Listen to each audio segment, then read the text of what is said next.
أحب الوفاء بشتى الصور أحب الوفي الأمين الأغر.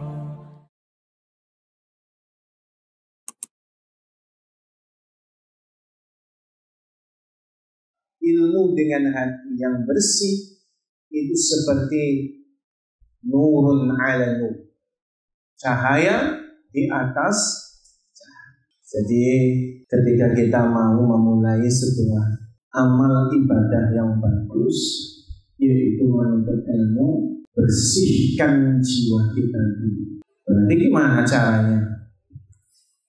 Taubat nasuha, ya. Kalau ada kesalahan, kemaksiatan, kita istighfar, taubat dulu sama Allah, berjanji untuk tidak mengulanginya, maka barulah insya Allah ilmunya bisa bermanfaat. Yang kedua, wa yambaghi lahu qata'al alaiqasyaghilah. Hendaknya seorang murid melepaskan, memangkas kesibukan lain selain menuntut ilmu. Jadi kalau orang yang dia pengen menuntut ilmu agama, ia mesti dikurangi kesibukannya, dipangkas kesibukannya. Jangan terlalu sibuk di luar kegiatan menuntut ilmu. Kenapa, Mi? Ada yang tahu kenapa? Kenapa orang yang menuntut ilmu harus memangkas kesibukan lain di luar menuntut ilmu? Biar fokus. Biar fokus.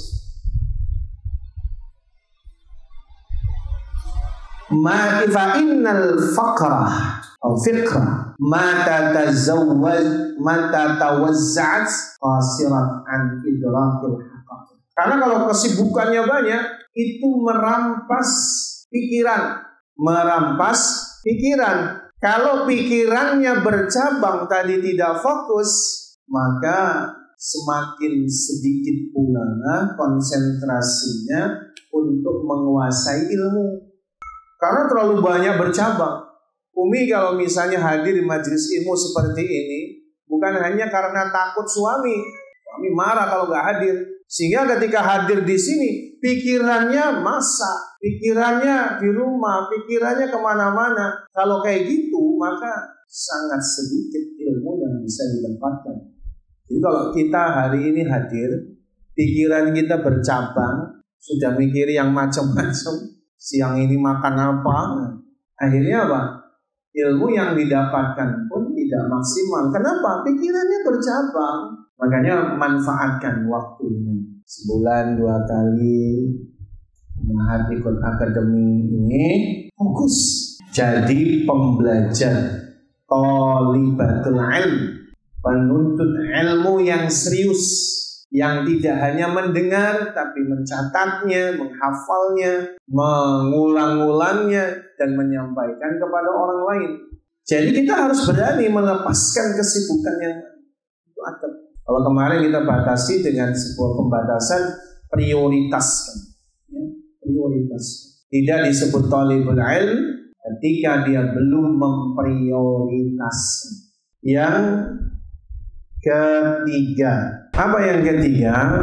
Wa 'alal muta'allimi ayyalqa zamamahu ilal mu'allim. Seorang murid yang baik hendaknya dia menyerahkan kendali dirinya kepada guru. Jadi seorang murid ketika dia belajar sama gurunya, serahkan kendalinya kepada gurunya, gantungkan ilmu itu kepada gurunya, pasrahkan. Kal marid zamamuhu ila tabib. Seperti seorang pasien yang sakit, ketika dia datang ke dokter, dia serahkan kendalinya kepada dokter tersebut untuk menganamnesa, untuk mendiagnosa, bahkan resep atau melakukan tindakan. Kan kalau seorang yang sakit itu, yang namanya dia sakit berobat ke dokter, ya dia serahkan ke dokternya. Maaf ya, kalau memang disuruh ngeluarin lidah, ya ngeluarin lidah. Karena salah satu di antara anamnesanya untuk mendiagnosa adalah selain wawancara, selain hasil lab sekarang, yang ketiga adalah gejala klinis. Tengok lidahnya, oh ini lidahnya putus, baru dokter paham, oh ini apakah tipes, apa-apa, itu kelihatan. Nggak mungkin pasien kemudian kata dokternya, coba lihat lidahnya, nggak mau saya, ini lidah saya kok disuruh keluar, kan nggak mungkin.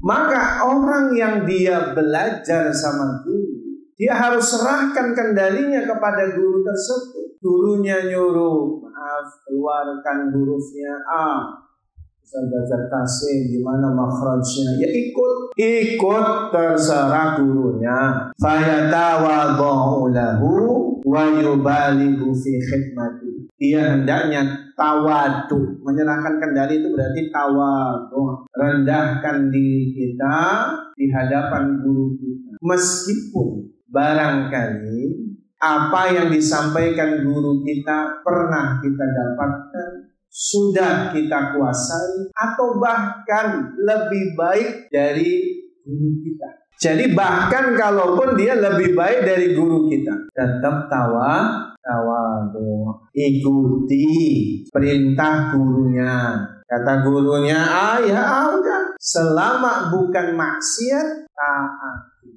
Jadi yang dimaksud ayal qazamahu ilal muallim itu ya seperti itu. Seorang murid harus rendah hati, tawadhu, merendahkan. Jangan malah over, pengen menunjukkan saya lebih tahu dari guru saya. Nah itu nggak boleh.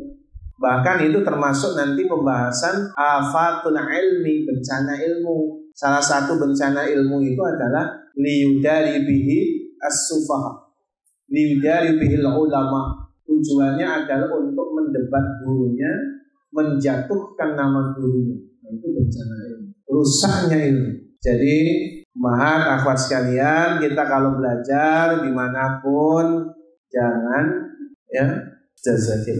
jangan sampai kita tinggi hati di depan guru kita.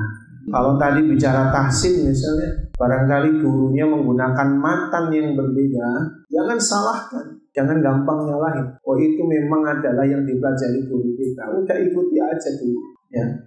Jadi serahkan kendali kita kepada guru kita, laksana seperti pasien yang sakit menyerahkan kendali dirinya kepada dokternya. Waqad kana Ibnu Abbas radhiyallahu anhu ya'khudhu birrikab Zaid bin Sabit radhiyallahu anhu wa yaqulu hakadha amarana an naf'ala bil ulama. Sungguh Ibnu Abbas radhiyallahu anhuma kan seorang sepupu Rasulullah, seorang yang juga sama-sama berilmu pula. Bahkan Rasulullah mendoakannya beberapa kali, Allahumma faqihu fiddin wa 'alimhu ta'wil. Itu doanya Rasul untuk Ibnu Abbas. Ya Allah, pahamkan ia tentang agama dan ajarkanlah kepadanya ta'wilul Quran.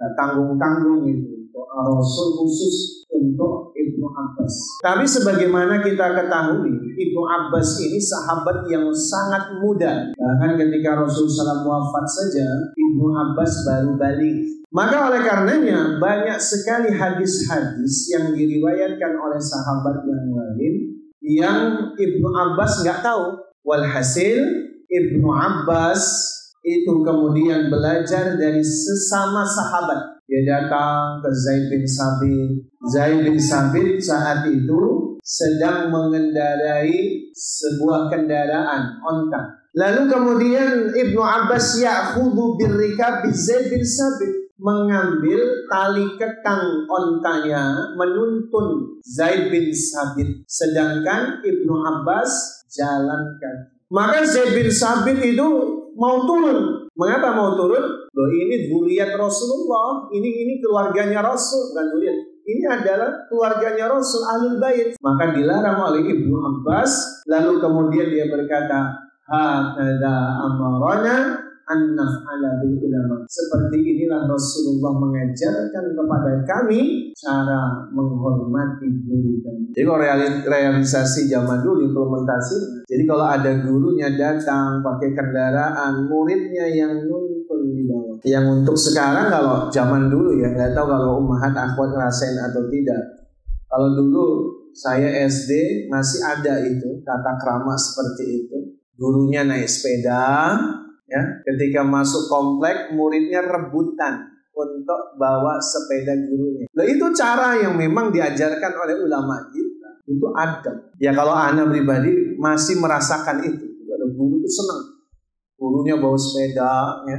Sudah sampai gerbang sekolah, kita rebutan bawa sepedanya untuk diparkir di tempat parkir yang seharusnya. Oh, itu cara memuliakan guru. Ada yang kemudian bawa tasnya. Saat ini hilang dalam pandangan kita, ya. Gak tahu kalau umat akhwat melihat di tempat lain. Ada nggak?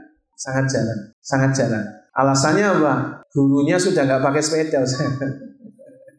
Makanya motor. Di mana nangkapnya itu? Atau bawa mobil dan seterusnya. Sebenarnya realitasnya itu bisa diadaptasi aja. Ya, motor juga masih bisa dituntut. Makanya kalau saya pernah melihat itu ada satu pondok yang memang santri-santrinya itu berebut nyuci motornya, nyuci sepedanya, nyuci mobilnya, berebut itu. Itu cara bagaimana seorang murid memuliakan gurunya. Dimaknai secara hakiki, Ibnu Abbas benar-benar menuntun gurunya Zaid bin Sabit, ya, dan dia mengatakan inilah yang diperintahkan kepada kami dari Rasulullah Sallallahu Alaihi Wasallam untuk menghormati Allah guru. Wa mata takabbara al-muta'allimu ayyastafida min ghairi mawsuf fahuwa jahil. Seorang murid ketika dia menyombongkan diri di hadapan gurunya, maka sudah pasti dia adalah murid yang bodoh. Fahuwa jahil. Mau sepintar apapun, mau sebanyak apapun hafalannya, tapi ketika ada gurunya bicara, dia menyombongkan diri, fahuwa jahil, maka dia bodoh, bukan ahlul ilmi. Dan seseorang yang kemudian tidak mau menerima ilmu dari orang yang tidak dikenalnya, maka dia sombong. Artinya gimana? Kalau ada orang menyampaikan ilmu, selama ilmunya itu datangnya dari mada qala Allah wa maqala Rasulullah, siapapun dia, maka hendaknya kita menerima itu sedang belajar. Misalnya umahan di suatu tempat, nggak kenal, itu yang mana, masjid apa, nggak tahu, di sana ada majelis, kita nggak kenal ustadz-ustadzahnya, tapi ternyata ada kajian bagus berdasarkan Quran, hadis. Siapapun dia, ketika mengajarkan itu kita kenal. Menerima itu, walaupun itu adalah orang yang tidak kita kenal. Tapi takarannya tadi, barometernya adalah yang disampaikan adalah ilmu. Kenapa? Karena hikmah itu Allah bagi-bagi kepada siapa. Yu'til hikmata may yasha. Allah membagi-bagi hikmah itu kepada siapa yang dikehendaki. Allah tuh membagi-bagi ilmu, membagi-bagi hikmah sebagaimana Allah membagi rezeki. Innallaha qassamal ilma kama qassamal arzaq. Kata Rasul, Allah membagi-bagi ilmu itu seperti Allah bagi-bagi rezeki. Siapapun manusia punya rezekinya masing-masing. Maka begitu pula ilmu, masing-masing manusia punya ilmunya masing-masing. Jadi di antara kita ekspertase ilmu, penguasaan ilmunya masing-masing. Tergantung latar belakang kan. Umi misalnya ada yang lulusan S1 Fakultas Ekonomi, berarti ilmunya, ekspertasenya adalah di bidang ekonomi. Dan itu ilmu sama. Begitu pula misalnya di antara kita ada yang belajar khusus memasak, bagaimana bikin kue, itu juga ilmu sendiri. Allah memberikan kepada kita penguasaan ilmu pada bidang masing-masing, yang sebenarnya bisa untuk saling berbagi, sharing, saling, kalau bahasa syariatnya sedekah ilmu. Dan ketika kita belajar satu sama lain, ada waktunya saudara kita jadi guru kita, ada waktunya dia jadi murid kita gitu. Ketika jadi murid dan guru ini tergantung kondisinya. Kalau memang kita jadi murid siapapun dia, walaupun teman akrab, teman main, teman teman lutis, kalau dia menyampaikan ilmu kita dengarkan. Makanya kata Ali bin Abi Thalib, "Ungdur makila wala tangdur man." Kau lihat apa yang dikatakan, jangan lihat siapa yang mengatakan. Selagi yang disampaikan substansinya baik, bermanfaat, terimalah. Ketika memang itu tidak baik, tolaklah dengan cara yang baik. Jadi ummahat dan akhwati fillah sadani wa sadakumullah, ketika kita punya guru, kita harus merendahkan diri kita di hadapan guru kita, ikis segala kesombongan. Karena orang yang dia sombong tidak dapat ilmu, siapapun itu. Dan hidayah itu turun, kita nggak tahu. Makanya pernah kita ceritakan bagaimana seorang Abdullah ibnu Mubarak ketika di Damaskus terjadi kajian ilmu, beliau tidak bisa hadir.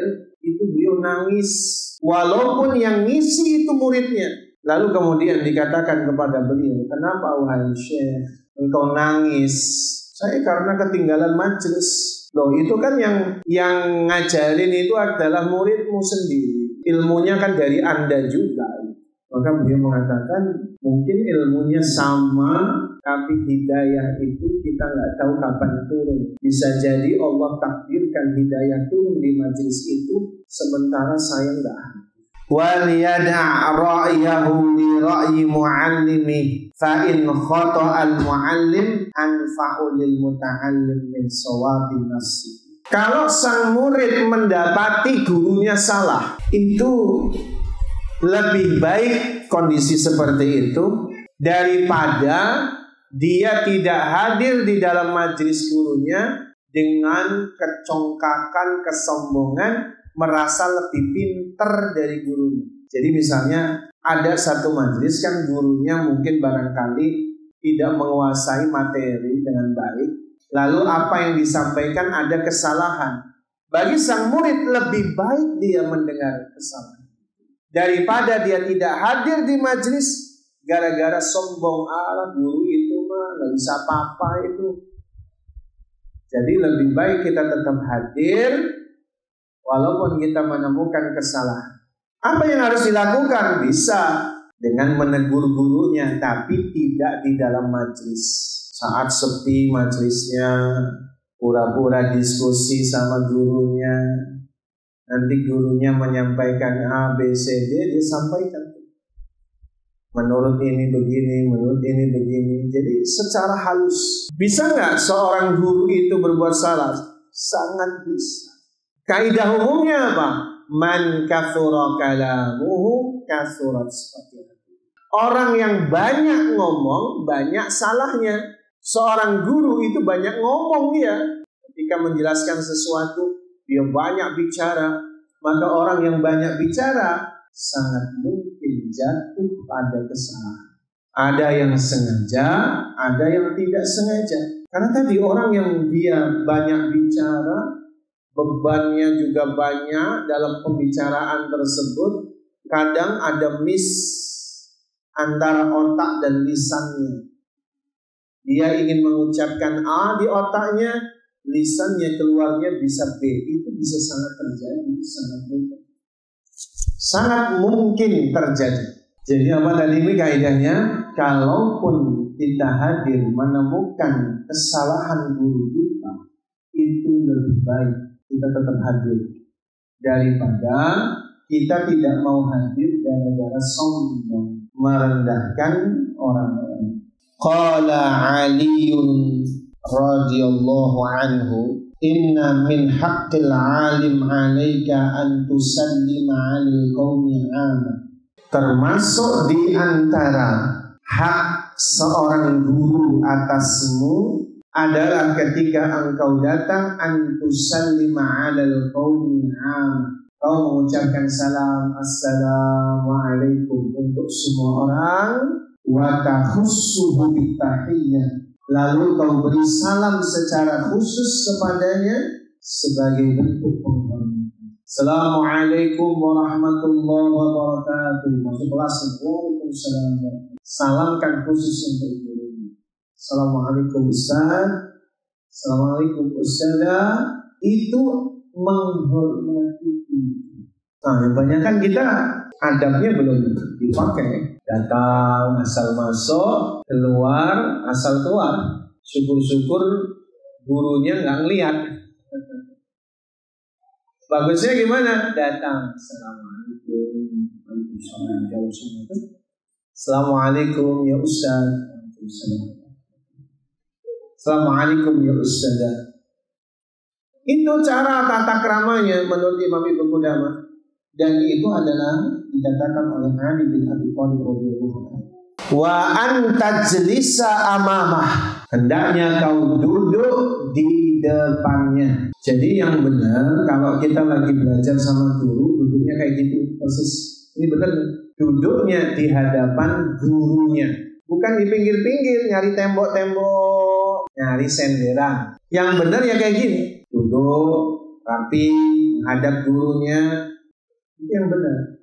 Wala tushiru 'indahu biyadi. Jangan kau tunjuk-tunjuk dengan jarimu. Jangan menunjukkan dengan tangan kita untuk mengarahkan kepada guru kita. Di mana Ustaz? Di mana Ustazah? Tuh Ustazah tuh. Itu belum sopan. Jangan pakai isyarat tangan. Apalagi kalau sampai menuding-nuding ke gurunya. Oh siapa guru? Nggak sopan ya. Nggak sopan. Seorang Imam Abu Hanifah itu ketika dia menghadapi gurunya Imam Daud, itu adalah beliau tidak mau berhadapan dengannya, bahkan mengarahkan tangan dan kakinya pun tidak mau diarahkan kepada gurunya. Mesti nanti sebagai bentuk penghormatan. Bahkan Imam Abu Hanifah itu lebih-lebih lagi. Ketika gurunya meninggal dunia dan gurunya biasa berdiri di suatu tempat, maka Imam Abu Hanifah tidak akan menghadap tempat itu karena menghormati guru. Berlebihan enggak? Enggak berlebihan. Itu cara bagaimana memuliakan gurunya selama tidak dalam larangan yang ada di dalam Quran dan Sunnah, boleh. Silakan. Wala taghmizunna bi'ainik.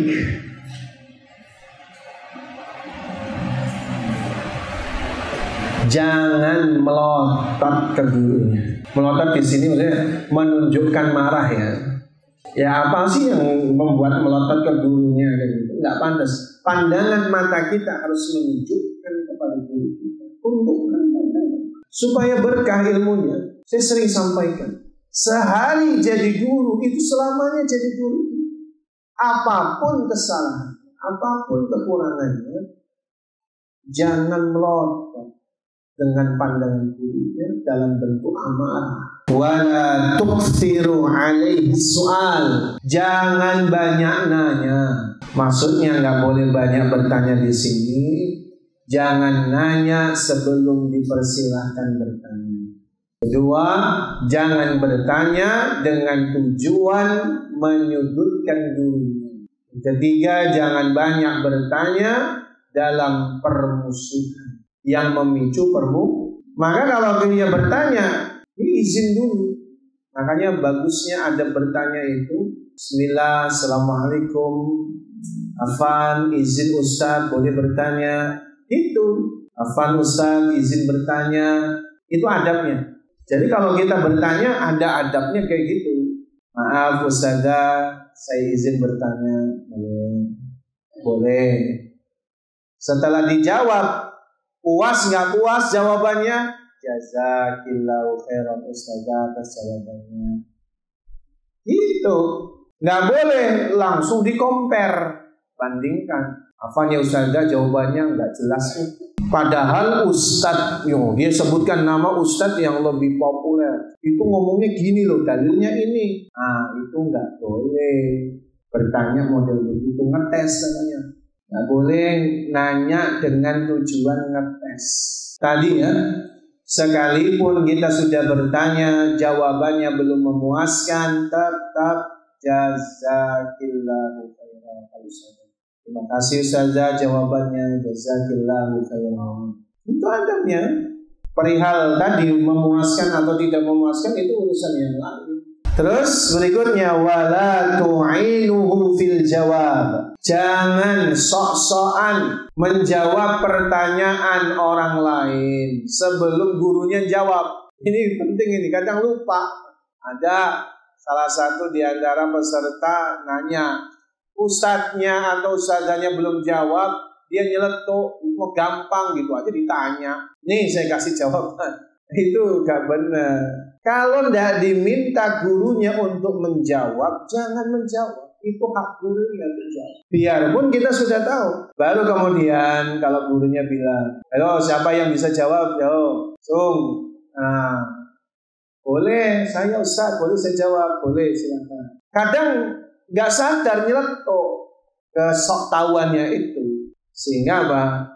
Sehingga itu ganggu gurunya. Gurunya mau ngomong begini langsung di-stop duluan. Ini nggak benar ya. Wala tu'inuhu fil jawab. Jangan sok-sokan bantu gurunya jawab pertanyaan kalau tidak diminta. Wala talihu alaihi idza kasal. Tidak memaksa gurunya kalau gurunya sedang kasal, lagi letih, malas. Jadi kalau melihat gurunya lagi letih, mawas diri, jangan ganggu. Wala turaji'uhu idam tana'a. Dan tidak boleh menarik bajunya ketika bangkit. Wala ta'khuduhu bi thawbihi idza nahad.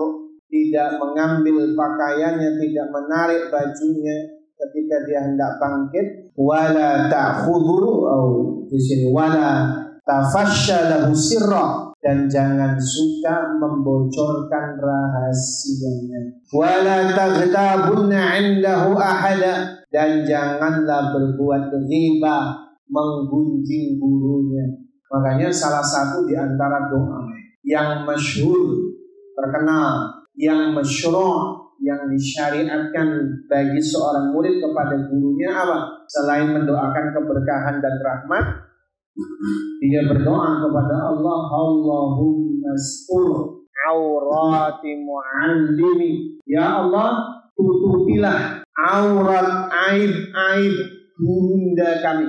Ini salah satu doa yang disyariatkan, yang masyhur di antara ulama ketika mendoakan gurunya. Selain mendoakan keberkahan dan rahmat, dia mendoakan kepada Allah agar ditutup aib-aib gurunya di hadapannya. Banyak ulama-ulama yang penuh berkah itu mengamalkan doa itu sebagai bentuk keberkahan. Kenapa? Karena kalau kita sebagai murid lebih banyak tahu aib gurunya, lalu kemudian berkurang rasa hormat kita kepada gurunda kita, itu menghalangi keberkahan ilmu. Dan kalau ada orang yang berhenti menuntut ilmu gara-gara gurunya melakukan perbuatan yang salah, maka kata Imam Ibnu Qayyim mengatakan, jika engkau tinggalkan majlis ulama gara-gara kau mengetahui aibnya, maka siap-siap saja engkau fakir dengan ilmu. Kenapa? Ya tidak ada manusia yang tanpa celah dan dosa. Selain Nabi SAW, ulama sekalipun adalah tempatnya dosa. Maka sebagai murid doa sama Allah, ya Allah tutupilah aib guru kami, jangan sampai kami tahu. Kalaupun kami tahu, kita nggak boleh meninggalkan majlisnya hanya gara-gara kesalahan guru kita. Nah sebaliknya kan jarang atau sering kali yang terjadi, kalau gurunya melakukan satu kesalahan, majlisnya ditinggalin. Dan di Indonesia sering terjadi, ya, kalau ada kesalahan gurunya yang dipecat. Wah, ada murid memecat gurunya, tapi kurang adab itu. Ya, artinya kita sebagai seorang murid hendaknya benar-benar menghormati guru kita. Wala tatlubanna afratah, dan janganlah kita mencari-cari kesalahan. Biasanya orang yang ghibah itu orang yang sepakat dengan tajasus, mencari-cari kesalahan. Apalagi ini karakter gurunya, apalagi gurunya dicari dosa. Jadi apa? Ketika kita belajar sama guru, kita mencoba menutupi mata kita dari aib guru kita dan jangan mencari-cari kesalahan. Setelah sampai itu sebenarnya ke anak gitu, ada sekumpulan akhwat, insya Allah bukan yang di sini, itu suka ngetes ustadz, ngetes, dan ini sampai kan, dan dia memang kemudian mengaku, pokoknya dikatakan oh ustadz fulan itu imannya lemah, saya goda dikit rapuh ya. Oh ustadz itu tampilannya aja dia soleh padahal mah Isa. Itu terjadi. Maka saya sampaikan ini kepada akhwat ini, tidak benar kayak gitu. Buat apa? Kata dia supaya kami nggak salah milih guru. Buat apa? Dipancing-pancing seperti itu, dicari-cari kesalahannya buat apa? Tidak ada guru yang tanpa celah, tidak ada guru yang tanpa dosa. Semuanya ada celahnya. Maka lebih berbahagia kalau kita nggak tahu aib guru. Boro-boro nyari-nyari kesalahan. Makanya tadi doanya sampai kita minta sama Allah agar Allah menutup mata kita, telinga kita dari aib guru kita. Wa in zalla qabilat au qubilat ma'dziratuh. Kalau guru kita salah ngomong, maka terimalah dengan ma'dzirah, dengan memakluminya. Manusia bisa salah, bisa kesleo lidah. Wala taqulunna lahu sami'tu fulan yaqulu kada wala anna fulan yaqulu khilafuha. Ini kan nyambung ya. Jangan kau katakan kepada gurumu, saya mendengar ulama fulan berkata begini, dan sesungguhnya ulama fulan berbeda pendapat dengan.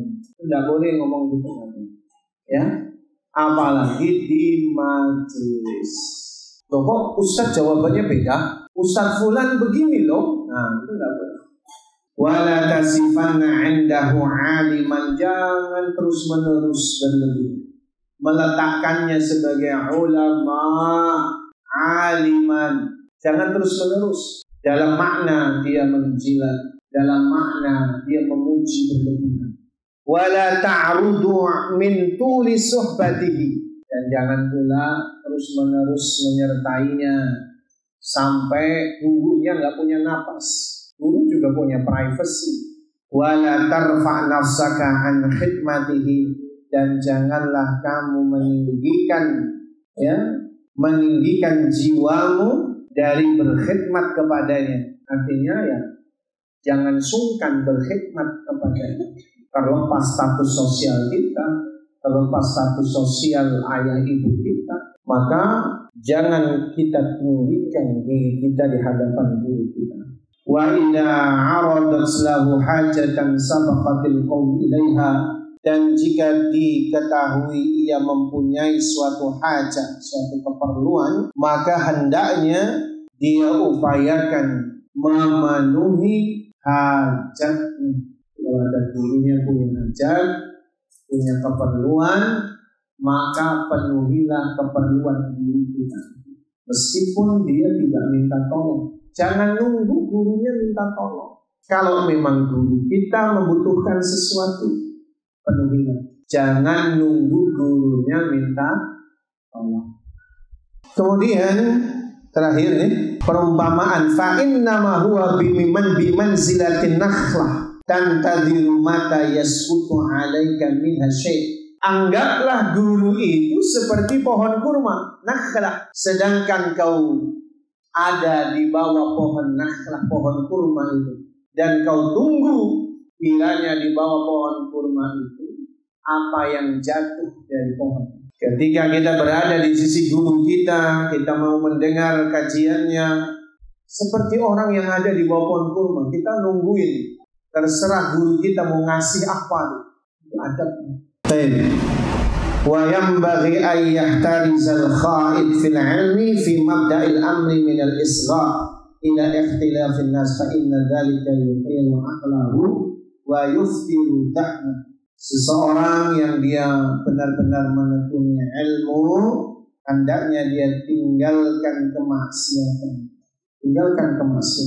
sehingga membuat nanti kalau dia tidak menghindari maksiat, hafalannya akan hilang, otaknya tidak bisa menyimpan ilmu itu.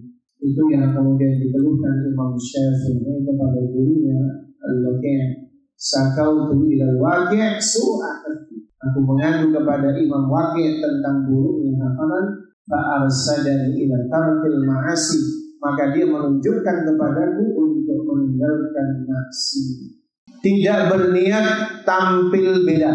Ketika kita menuntut ilmu sebagai murid, jangan berniat tampil beda. Show up, unjuk diri, merasa lebih duluan mendapatkan ilmu, merasa lebih paham terhadap ilmu. Pokoknya intinya jangan berniat tampil beda. Yang kelima, mengambil bagian yang terbaik. Tidak semua ilmu kita dapatkan.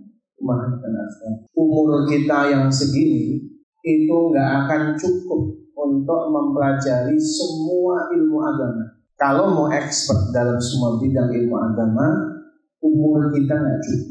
Maka yang harus kita lakukan adalah menuntut ilmu sebaik-baiknya, mengambil bagian yang terbaik dari warisan Rasulullah SAW. Kenapa? Karena Nabi Sallallahu Alaihi Wasallam lam yurithu dinaran wala dirham. Karena Nabi SAW tidak mewariskan umatnya dinar dan dirham, walakin yurisul ilma. Akan tetapi Nabi SAW mewariskan ilmu. Makanya ketika ada majelis, beberapa halaqah di masjid tersebut, Imam Abu Hanifah lewat, ini ada apa nih? Lagi bagi-bagi warisan. Siapa yang paling banyak belajar ilmu agama, semakin banyak pula bagian warisan dari Rasulullah SAW. Demikian pembahasan kita kali ini, 5 poin aja. Adab murid kepada guru. Banyak banget tadi, itu penjabaran dari nasihat Ali bin Abi Thalib.